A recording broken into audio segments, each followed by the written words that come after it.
Thank you for having me. As we've seen in that clip, and people who've watched Euphoria know, music plays a pretty big part, perhaps more than in most shows, whether that's Steely Dan or Mazzy Star or Megan Thee Stallion, right? Can you talk about that? Talk about the importance of music to this show. Well, I think music is very important to Sam Levinson, our showrunner, and he writes to music. His encyclopedia of music in his head is pretty overwhelming at times. And it was pretty much from day one, it was like music is going to be a character. It was just really, that's just the way, in the same way that makeup is a character and the costumes. Music is absolutely in a character and in the show's DNA. Yeah. How much does Sam write songs into the script or, writes bits and then you find the songs? It really depends because sometimes scripts come out a couple days before we shoot. Like for example, Jerry Rafferty was scripted in, but then that was kind of like a jumping off point to kind of score Laurie with Dirty Work, or in episode 3 with In Excess. Like it was like, okay, that was in there, and then we were able to have so much fun to flesh out the rest of the episode of all that late 80s, early 90s, many songs. You can see those bits were sort of fundamental to those scenes and such, yeah. Exactly. But some of these episodes have, north of 30 songs in them, right? That seems like a challenge. I think, the episode, the premiere had like 37. That's a lot. Has anyone said no? We did come across some denials. We use a lot of catalog music, and we're dealing with a lot of estates that are not necessarily comfortable with the content. I mean, this was probably the only 3 minutes in 8 episodes that was okay to show in a room like this. I was about to say there were no drugs or sex in it, but there were drugs in it. They just drugs. I mean, that was it. That was it. I mean, come on. But we were. I was like, Sarah was like, we need like 3 minutes. I was like, where? So I think our audience would have handled it a little bit of classic Euphoria. Yeah. You mentioned catalog. I've heard you tell a funny story, but I think you should tell this to the audience about tracking down the rights to some of these can be pretty tough. You've become a bit of a private investigator, right? Yes, that's going to be my 3rd career.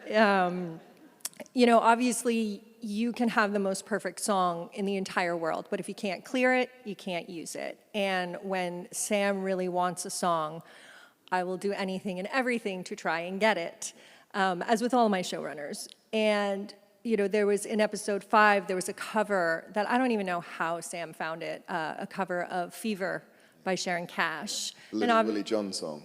Yeah, exactly. So publishing, easy peasy. But the master was from this record label that was only in existence from like 67 to 69.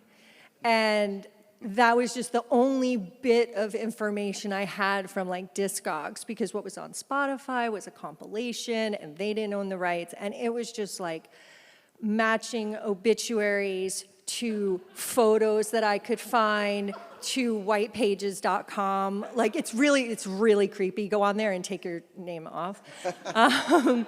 And then, all right, well, this person, if she's the granddaughter, then she's probably like, 40. Okay, but no, that woman says it's 80, she's 87 on White Pages. That's not her. So you have to go very deep, because there's a reason that Sam put that song in there, or there's a reason that sometimes I find a song and I'm like, this is great, and everybody loves it, and then I'm like, oh God, I have to clear it now. Oops.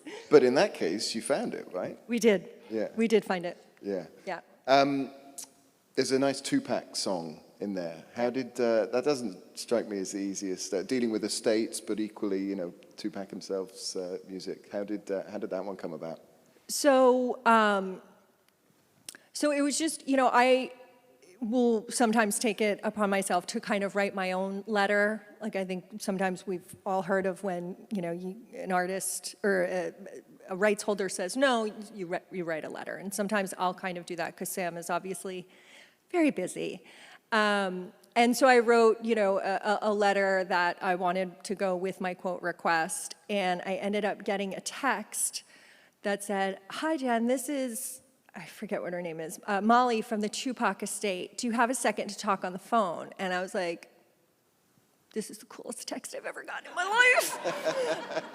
So I had a lovely conversation with her, and they're just very protective, and kind of how they look at it was that Tupac would have definitely been a fan of Zendaya, and he would have loved her, and that's kind of how we got the approval, and that's how they looked at it, and he would have been a fan of the show as well. Yeah, definitely. There's some California love for you right there. Yeah, totally. Sorry. Season 2 felt even more musical than season 1. Is that fair, or am I just remembering recency bias? I would say that we definitely had, I think last year the record was like 26 songs in one episode. So this one was like... Now you've gone to 37. Yeah, because we got 37 in one. I think I had 28 in episode 3. I mean, it's a lot of music. But then I got episode 5 that only had like 3 songs. So I was like, yes. That must have been a nice week. I was like, okay. It's like catching my breath. How many is season 3 going to be? Oh, God. I don't know. We're not there yet.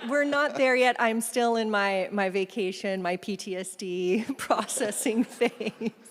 And presumably you have a team that helps. It's not always you trying to track down these songs, I hope. No, I run an all-female music supervision company, and I have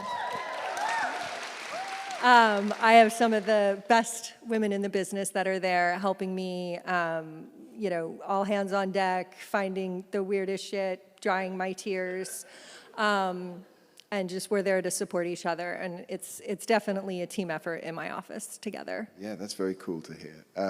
I gather this is not your first career, and you sort of got into this side of things via Iron Man, is that right? Yeah, I was a publicist for rock bands, which I'm dying to know what metal bands you worked with, because I bet we have some. I was a publicist for rock bands in Boston for years, and got really burnt out on that.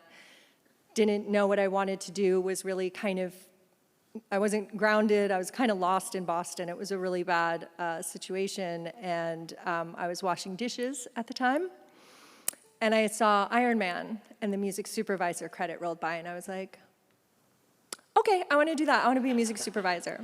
Packed up all my stuff, moved out here, just started networking, meeting with anybody that would meet with me. Very serendipitously, I met Dave Jordan, who does all of Marvel films, and I told him I wanted to intern for him. And I was, this is my second career.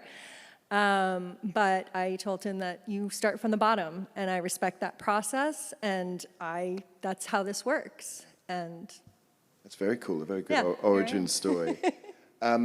We talked about the way that Sam, might write songs into this, but the other big part of your job is finding tracks that Sam might like. Is that just a case of knowing what he likes, or reading the script and sort of going through, I imagine it's a sort of like crate digging, or the digital equivalent these days? Euphoria is genreless, right? I don't think if you had to give it a word of what the show kind of sounds like, or, to sum it up in a couple words. I don't think you can do that, which is both a blessing and a curse, in that, Jen, we need a song for the scene. They send it to me, and, at the end of the night, when it's quiet, it's kind of like, okay, where do I start?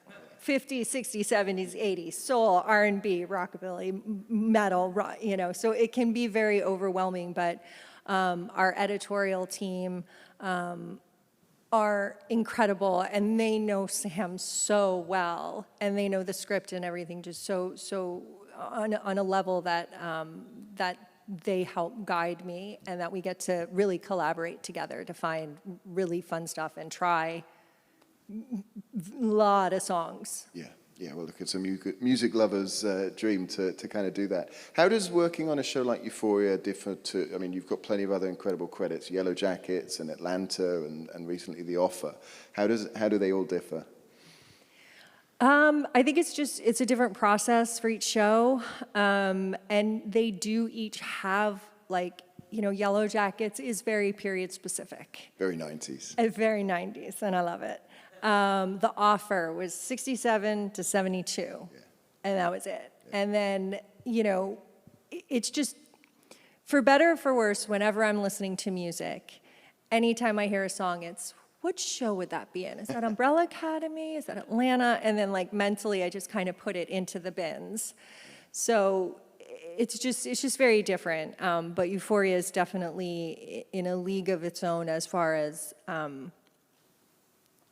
breadth and depth, and it's just massive, and it's very, very, very intense. I'd be fascinated to see your Spotify liked songs. That would be a window into a world. So Jen Malone, everybody. Thank you.